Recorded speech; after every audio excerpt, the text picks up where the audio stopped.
février. L'actualité à l'étranger, c'est également la promesse de négociations directes entre Israël et la Palestine pour une paix durable. On en parle avec vous, Harold Iman, le spécialiste géopolitique de BFM TV. Harold, c'est le secrétaire d'État américain, cet homme, John Kerry, qui est parvenu à un exploit de réunir les deux parties. Comment a-t-il fait ?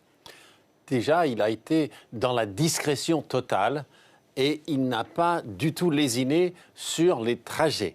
Et cela fait que depuis mars qu'il effectue 6 voyages, à l'intérieur desquels d'innombrables allers-retours.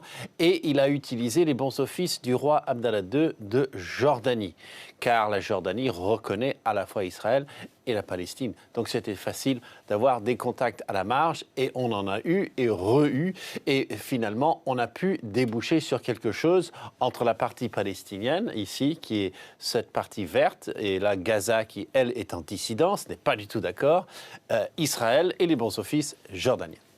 Alors Harold, quelles sont les chances que ces négociations aboutissent, que les deux parties arrivent à un accord, alors que ces deux parties sont diamétralement opposées sur leur position ? Alors, les chances, c'est trop pour le dire, mais les exigences, elles étaient difficiles à concilier et on ne sait pas exactement qui a lâché quoi pour l'instant.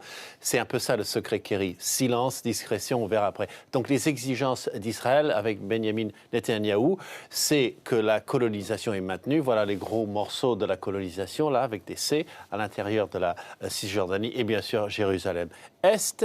Non. Il ne veut pas revenir à la ligne de 1967, c'est-à-dire cette frontière qui a prévalu de 1948 à 1967, mais que les Palestiniens veulent, évidemment. Et il veut que les Palestiniens acceptent Israël comme État juif. Qu'est-ce que ça veut dire ? Ça veut dire qu'on ne pourra plus envoyer des réfugiés palestiniens en grand nombre, changer l'équilibre démographique d'Israël. Alors, on va regarder en face les exigences de la Palestine. Donc, Mahmoud Abbas, il veut... À l'opposé. Le gel complet de la colonisation. Il ne veut pas que ça continue.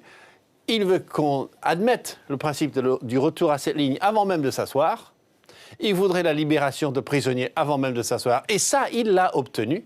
Toute la journée, des ministres israéliens ont dit oui, on va lâcher 100 à 300 personnes, ce n'est pas encore clair, et il demande des droits pour ces réfugiés, mais on reste assez flou sur ce concept. Donc, grâce au flou et à la discrétion, Kerry a obtenu que les deux se rencontrent la semaine prochaine à Washington. Et on suivra évidemment l'évolution de la situation avec vous, Harold Iman. Merci pour ces explications et pour ces cartes toujours très claires.